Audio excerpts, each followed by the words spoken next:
Hey, j'espère que vous allez bien en ce beau samedi matin. Enfin, j'espère, en tout cas moi, comme vous le voyez, il est jeudi et il fait beau. Et on se retrouve aujourd'hui pour parler d'un événement livresque qui a lieu tous les ans au mois de juin. Et il s'agit des 48 heures de la BD.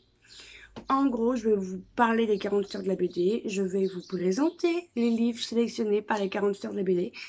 Et comme ça, peut-être que vous craquerez. Parce que chaque BD que je vais vous présenter, il y en a 2, 4, 6, 8 BD. Et 2 mangas étaient à 2 euros. Oui, c'est pas beaucoup et c'est énorme. Du coup, je vais vous présenter ça, même avant de faire cette présentation de livres, je vais vous présenter les 40 heures de la BD. En fait, les 48 heures de la BD, ce sont des personnes qui vont sélectionner une certaine partie de BD ou de manga pour nous faire découvrir. Souvent, c'est des tomes 1. À y réfléchir, je pense que c'est presque que des tomes 1. Mais je sais qu'avec mon petit frère, l'année dernière, on a fait de très belles découvertes comme Claw ou encore Magic Seven, qu'on a vraiment bien aimé. Ici, j'espère qu'on va aimer d'autres BD. Et du coup, chaque BD coûte 2 euros, comme j'ai dit, mais l'argent ne revient pas aux auteurs, il revient à une sorte d'association où en gros, c'est, ça permet d'offrir 50 000 livres à des hôpitaux ou à des écoles. 50 BD, 50 000 BD. Vous imaginez, c'est énorme. Je vais vous lire, ce sera plus simple pour vous. Depuis 2013, les 40 heures de la BD vont découvrir toute la richesse de la bande dessinée avec une sélection d'albums en tout genre. Et ça, je peux vous le dire que, ouais, je confirme, des albums en tout genre, il y en a. Et pour tous les... Par ailleurs, en achetant cet ouvrage, vous contribuez au don de 50 000 bandes dessinées aux écoles, collèges et hôpitaux dans toute la France et la Belgique. Vous imaginez, d'un côté, vous, pour 20 euros, ouais, oui, 20 euros, vous avez une sélection de BD et de manga, et en plus, vous faites un don. Donc, honnêtement, foncez. Moi, j'ai tout acheté parce que voilà, pour 2 euros, je fais jamais la fine bouche. Des BD, ça coûte extrêmement cher. Vous pouvez mettre entre allez, 15, voire plus si c'est un roman graphique. Donc, c'est très très intéressant. Sauf les mangas, ça coûte une dizaine d'euros à peu près, je pense, parce que j'en achète pas. C'est mes frères, je les piqué à mes frères. Du coup, on va commencer par les... Et là, je vais vous présenter la sélection de cette année. Je vais commencer par les mangas, car les mangas et moi, c'est pas mon délire, pas du tout. Alors, celui-là, je ne l'ai pas acheté, mais il fait partie de la sélection. C'est mon frère qui l'avait. C'est Pokémon Noir et Blanc. Donc, là, vous allez rigoler. De Hidenori Kusaka. Et les dessins sont de Satoshi Yamamoto. Un truc dans le genre. Et c'est publié chez Kurokawa. En gros, là, je vais vous lire le résumé parce qu'honnêtement, voilà, ça m'intéresse pas. Je vais vous montrer vite fait les graphiques. Oui, mon assistante technique est de retour. Hein? Du coup, l'histoire, c'est Noir est un garçon un peu étrange qui rêve que d'une chose, battre la ligue Pokémon et devenir le nouveau champion des dresseurs. Avec ses Pokémon, Muna, Guérieg et je suis désolée pour si j'écorche les noms, et Gruigui. Il n'est pas réalisé son rêve lorsqu'il rencontre Blanche, une jeune fille dont le métier est agent Pokémon Star. Pour ceux qui aiment tout ce qui est l'univers Pokémon, pourquoi pas. Mais moi, je sais que c'est pas mon délire, tout ce qui est manga. Et l'autre là qui fait partie aussi de la sélection, mais que j'ai payé 2 euros, c'est Eden Zero dans le ciel de Sakura de Hiro Mashima, publié chez Pika. J'aime bien la couverture, mais souvent, c'est ce que je pense, vous avez une doublure, c'est ça. J'aime pas les couvertures Poké, les couvertures manga, je suis désolée, mais c'est un truc que je déteste. Alors, si j'ai compris, si j'ai compris ce qu'a dit mon petit frère, c'est les personnages de Fairy Tail dans une autre histoire. Parce que vous avez le petit chat bleu là, qui s'appelle Happy. Ça, je l'ai retenu parce que j'ai trouvé ça drôle. Voilà. Si vous entendez des bruits de voiture, c'est qu'il fait hyper chaud et que j'ai ouvert la fenêtre et qu'on habite près de la route. Donc, vous voyez directement... voilà, désolé. Eden, donc, oui, voilà. Et je vais vous lire le résumé pareil, ce sera plus simple pour moi. Rebecca, jeune bécubeuse en quête des millions de vues sur sa chaîne. Alors, bécubeuse, il m'a expliqué que c'est comme youtubeuse, voilà. Donc, j'adore. Hein. Et Happy, son chat bleu, débarque sur l'île de Grande-Belle. Est réputée pour sa gigantesque par attraction, gérée uniquement par des robots. Ça pue. Hein. Les trucs gérés que par des robots, ça pue un peu. Hein. Il rencontre toutefois un humain, le seul de l'île, Shiki, un jeune homme, un brin sauvage qui rêve d'autres horizons. C'est alors que les employés mécaniques se montrent menaçants à l'égard des humains. Voici le début des aventures extraordinaires où un destin hors du commun décidera du sort de l'univers. Ça peut vous intéresser, hein, mais pas moi. Maintenant, on va passer au BD, c'est ce qui m'intéresse plus. Et on commence par Shabada, Cha-cha-cha, Cha-cha-cha, Cha-cha-cha. Il y a écrit Cha-cha-cha. De Bremo et Antista. Alors, le problème des BD, c'est que je ne sais jamais qui est l'auteur, qui est l'auteur, mais c'est pas grave. Et il n'y a pas de résumé. Vous avez juste un petit chat qui déchire une feuille, mais je suppose que ça va être la vie d'une petite fille et de son chat. Donc ça peut être intéressant. Les graphiques sont très très beaux. Franchement, j'aime bien les graphiques comme ça. Ça fait enfantin, mais je sais pas si vous verrez. Hop, là c'est mieux peut-être. C'est un peu enfantin, mais c'est des belles planches. Je pense que c'est ouais, ça l'histoire d'une fille qui a un chat et que voilà. Mais j'ai pas de résumé, je peux pas vous en dire plus. Mais j'avoue que celle-là, elle est toute petite et elle me tente bien. Ah, je tiens à dire, j'en ai zéro. Je vous donne des vidéos, je les ai achetées hier les BD. Hein. Une BD qui me tente moi aussi et qui tente mon conjoint, ce qui est très rare parce qu'il lit pas. C'est Ciseaux, la nouvelle tome 1, la nouvelle pépite de chez d'arrêt publié chez Ken. En fait, je vous ai pas dit, mais ici c'est publié chez Paquet. Voilà. Et je découvre des maisons d'édition. Il y en a que je connaissais pas. Hein. Donc chez Ken ou Kene, je ne sais pas comment vous dites cette maison d'édition. En fait, ici on va suivre un chat qui a un sacré don du foot en fait. Mais le problème, il est toujours servi comme joker. Et les gens ne comprennent pas. Donc il va être recruté.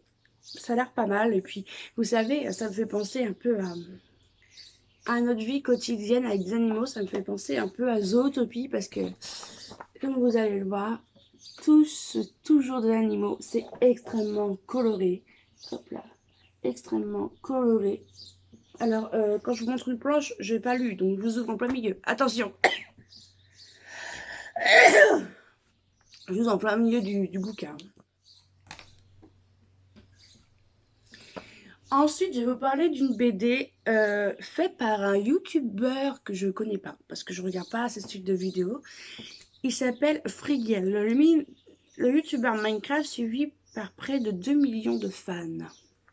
Et il s'agit de Frigel et Fluffy, le mystère des pastèques perdues. Non, j'ai pas dit de bêtises.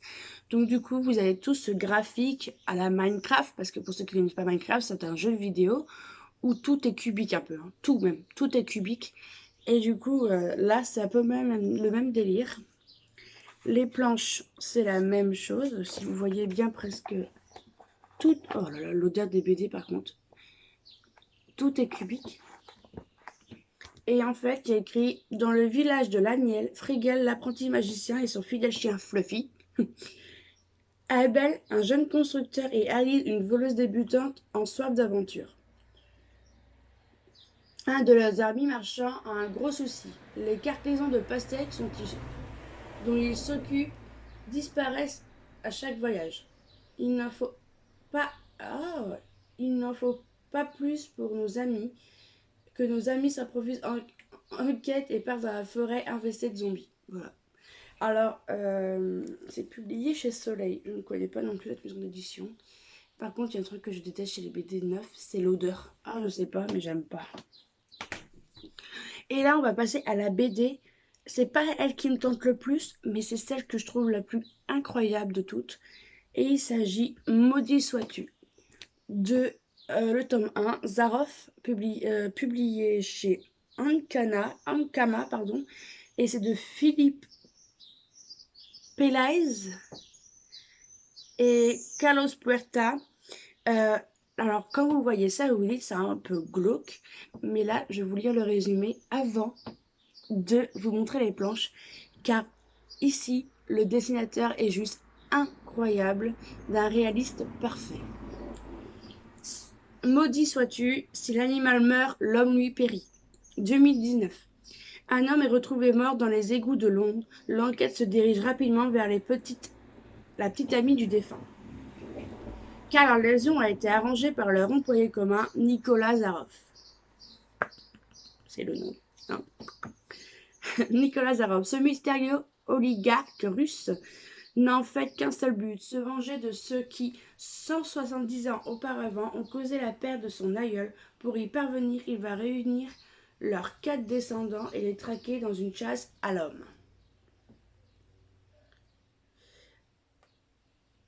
Les trilogies Maudit sois-tu, Zaroff, Moreau, Chalet, c'est une trilogie, donc c'est intéressant. Mais le personnage fictif et réel a une pointe de fantastique. Grâce à une narration à rebours 2019, 1948, 1816, chaque récit apporte des réponses au présent. Vous imaginez? Et là, on va passer à le travail du dessinateur. Je ne trouvais pas un truc trop spoilant. Regardez-moi ça. Regardez-moi ça. Regardez-moi ces planches absolument sublimes et d'un réaliste bluffant. Honnêtement, c'est extrêmement... regardez-moi ça. Les femmes... Hop, pardon. Les femmes sont super bien faites. Franchement, tout est bien fait. Vous avez ce style de BD. Et vous avez un autre style, je ne vous avais pas présenté, mais tant pis, on va le faire de suite. Alors, c'est Gengis Khan et l'Empire mongol, où là, ça parle tout de l'Empire mongol. Vous avez même des trucs documentaires, où là, par exemple, je dis pas que c'est mal fait, mais vous avez ce genre de BD où c'est coloré, ça se voit que c'est dessiné. Et vous avez ce genre de BD où on pourrait croire qu'en fait... pour moi, on dirait un peu un film, vous savez. Ils ont mis des images de films. Franchement, je trouve ça juste incroyable, le travail. Bravo à la personne qui a dessiné, parce que c'est waouh, waouh, waouh, waouh, waouh. Franchement, je la trouve belle. Des belles planches, même si l'histoire, je la trouve un peu glauque sur les bords. Du coup, on va passer à la BD que j'allais vous présenter. Il s'appelle Gengis Khan et l'Empire mongol de M. Favreau, Doumanjou et El Seigneur et J. Poinceau. Je suis vraiment désolée, hein, mais j'ai pas le choix. Publié chez Petit à Petit. Ici, on va suivre donc l'Empire mongol, comme vous doutez, de printemps 1175, au cœur des steppes. Le jeune, alors la vache, désolée, mais les noms, s'il vous plaît. Temujin, 9 ans, vient de se fiancer lorsque son père, le chef Usuge, est assassiné. Il s'est fiancé à 9 ans. J'ai oublié le résumé, mais à 9 ans, pardon. Traqué à son tour, Temujin doit alors apprendre à survivre seul. Est-ce ainsi que naît l'âme d'un chef? Endurci et futé, celui qui se fera nommer Gengis Khan, du coup, va devenir un guerrier impitoyable, mais aussi un fin stratège. En quelques décennies, il unifie les peuples des steppes. À sa suite, ses héritiers étendent l'empire de la Chine à l'Europe.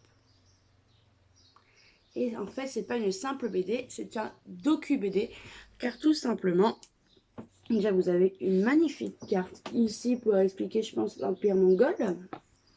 Oui, bon, moi, l'histoire, je dormais, ok? Du coup, vous avez un méga sommaire, vous avez l'enfant des chapitres, donc là, c'est dans les premières planches. Donc, vous avez les graphiques qui sont, voilà, ils sont beaux, hein. C'est pas mes graphiques préférés, hein. Honnêtement, c'est pas mes dessins préférés. Je fais un peu de mal, mais en plus d'avoir votre BD, l'histoire de Gengis Khan, vous avez aussi ça. Ce sont des documentaires Du coup, vous avez Qui sont les Mongols et Un monde fragmenté. C'est que des noms vrais, regardez. Vous avez Yusuf. Donc, comme je disais, ça a coupé, désolé. Vous avez des planches documentaires et après, vous retournez dans l'histoire. Et j'ai du mal à vous présenter les choses aujourd'hui.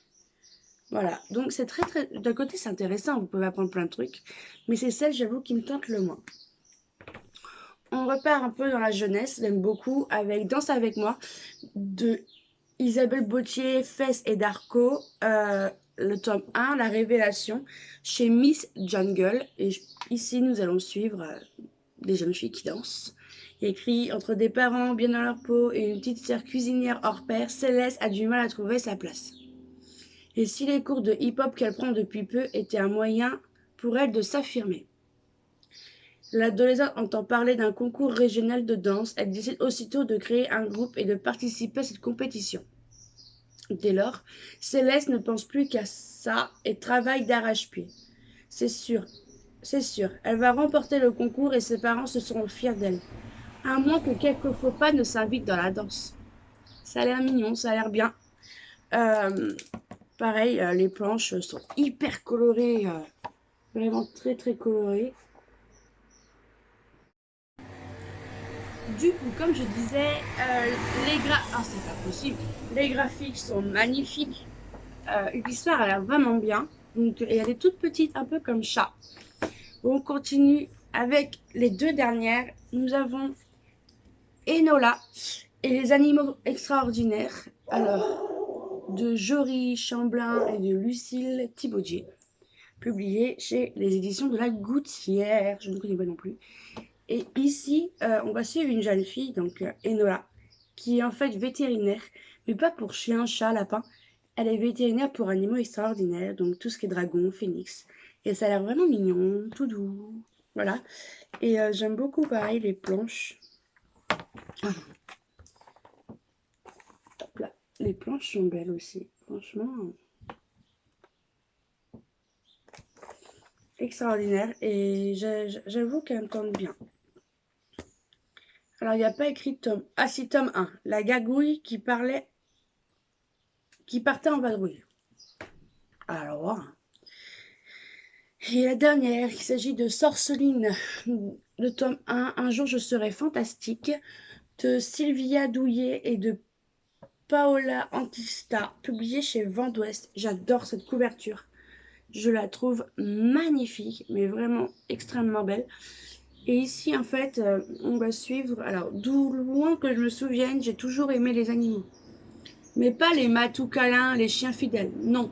Moi, je me passionne, ce sont les dragons, les licornes, les monstres, les chimères, bref, les animaux légendaires. Donc voilà, ça a l'air vraiment bien et